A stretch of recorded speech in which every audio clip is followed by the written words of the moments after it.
Meus amigos, estamos vivendo um tempo quando se faz necessária uma compreensão perfeita a respeito do que seja a fé. Fiz um estudo com a igreja sobre a fé, que oportunamente trarei a este vídeo, mas eu queria que nós já e logo entendêssemos hoje a fé na vida de uma pessoa. E quero tomar a figura de uma mulher chamada Raabe. Aqueles que estão afeitos à Bíblia Sagrada sabem que Raabe era uma mulher prostituta. Mas Raabe aparece no rol dos chamados heróis da fé. A história de Raabe serve de esperança para alguém que esteja em desespero. Serve de consolação para alguém que esteja sentindo o seu próprio fracasso. Serve de ânimo para uma pessoa que esteja desanimada.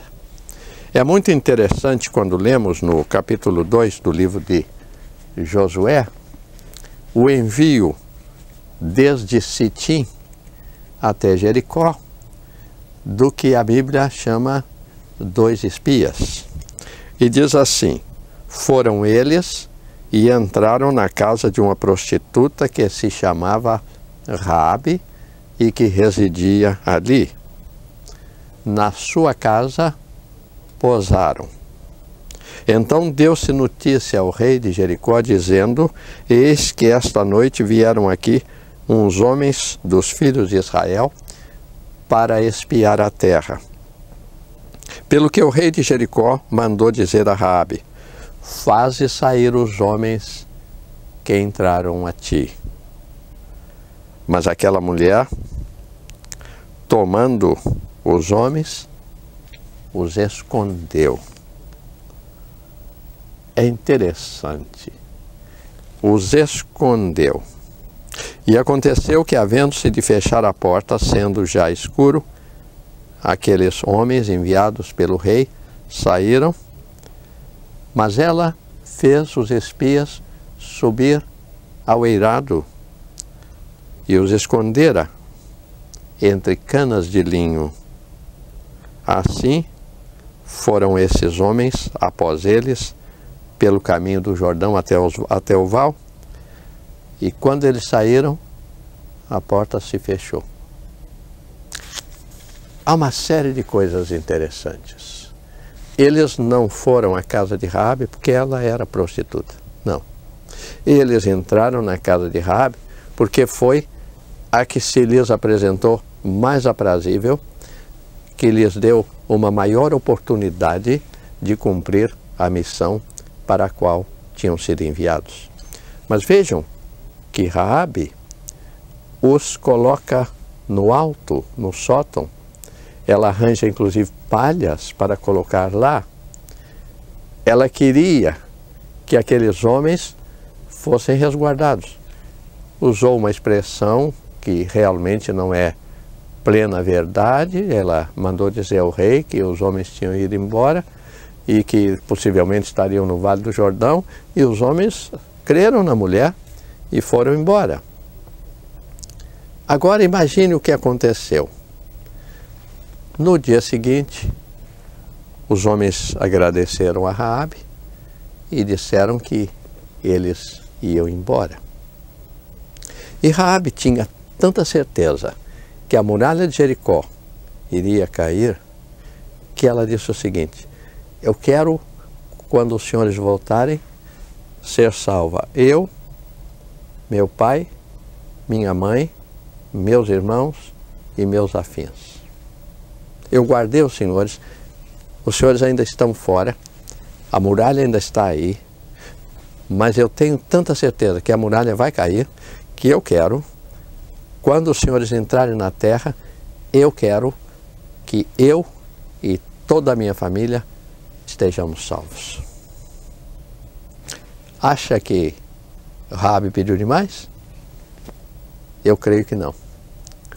E eu fico encantado como uma mulher prostituta, decaída, realmente no lamaçal, podia-se dizer, mas esta mulher, de repente, tem uma visão do céu.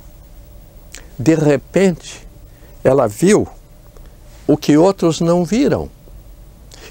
Ela viu e ela agiu de modo a tornar possível aquela conquista.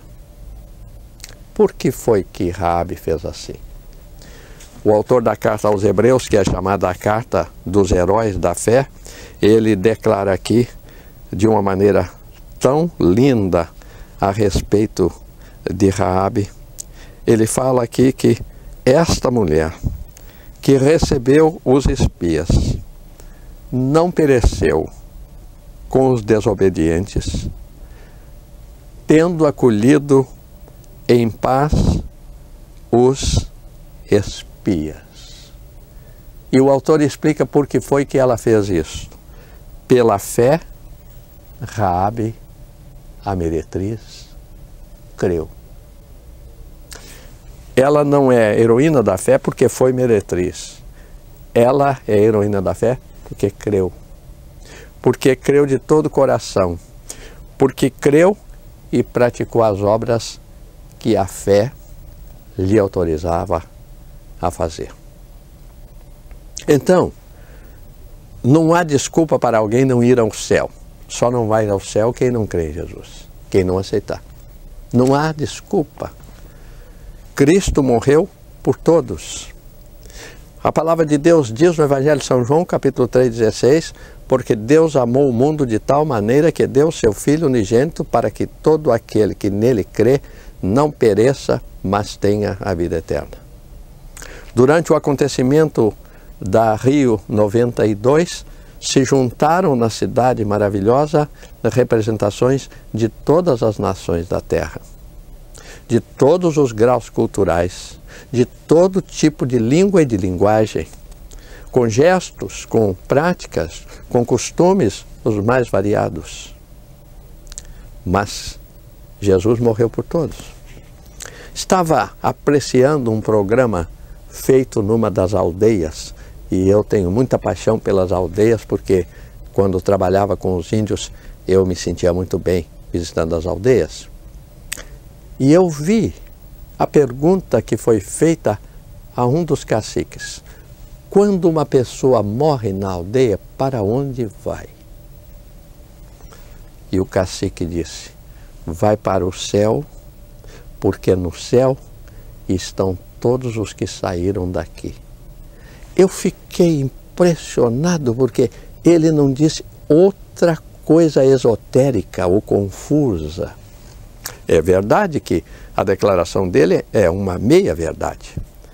Aqueles que aceitarem Jesus Cristo estarão no céu. Os que não aceitarem, evidentemente não estarão. Mas Deus não faz preconceito. E é por isso que eu tenho alegria em pregando na Austrália, naqueles aborígenes, eu vi tantos e muitos deles aceitando Jesus. Agora, vejam o seguinte: os escribas, os espias, os homens de todos os tempos, para serem salvos, só há uma maneira. Quando os israelitas foram liberados do Egito e atravessaram o Mar Vermelho, Deus mandou que se começasse a Páscoa, tinham que matar uma ovelha e tinham que tomar o sangue da ovelha e colocar na verga da porta. E então, quando o anjo da morte passasse, em vendo a verga manchada de sangue, não haveria morte naquela casa. Por quê? Quando lemos 1 Coríntios capítulo 3, o apóstolo Paulo diz que Cristo foi nossa Páscoa. Então aquela linguagem de Moisés era simbólica. Pois bem, no caso de Raabe, os espias lhe deram uma tarja vermelha. E eles disseram: quando nós viermos para a terra, então, se virmos a tarja vermelha colocada na sua janela, o anjo da morte não vai entrar. E maravilhosamente, quando lemos o capítulo 6 do livro de Josué e lemos o relato de como as muralhas caíram em torno da cidade, a tarja estava lá. E ninguém da família de Raabe pereceu. Eu digo para vocês, o que me encantou estudando essa passagem é que, lendo aqui no capítulo 2 de Josué, diz assim: então ela os despediu e eles se foram, mas ela imediatamente atou o cordão de escarlata à sua janela. Ela não quis perder tempo. Imediatamente ela pôs a tarja na janela. Ela marcou a sua casa, o símbolo do sangue de nosso Senhor Jesus Cristo. E o apóstolo João, na sua primeira epístola, ele diz que o sangue de Jesus Cristo é suficiente para nos limpar de todo pecado. Começaram a argumentar com Lutero que ele estava cheio de pecados e tal, e tal, e tal. E ele, certa ocasião, disse: então, relacione os meus pecados. E alguns ousaram fazê-lo, mas ele escreveu por debaixo: lavados pelo sangue do Cordeiro. Você pode agora sepultar os seus pecados, sentir a lavagem pelo sangue de Jesus, que nos purifica de todo pecado. Esse é o desejo do pastor Davi, da equipe da Escola Bíblica do Ar, dos amados de Deus em todo o mundo, para a sua alma, para a sua família e para o seu próprio coração. Assim Deus nos abençoe. Amém.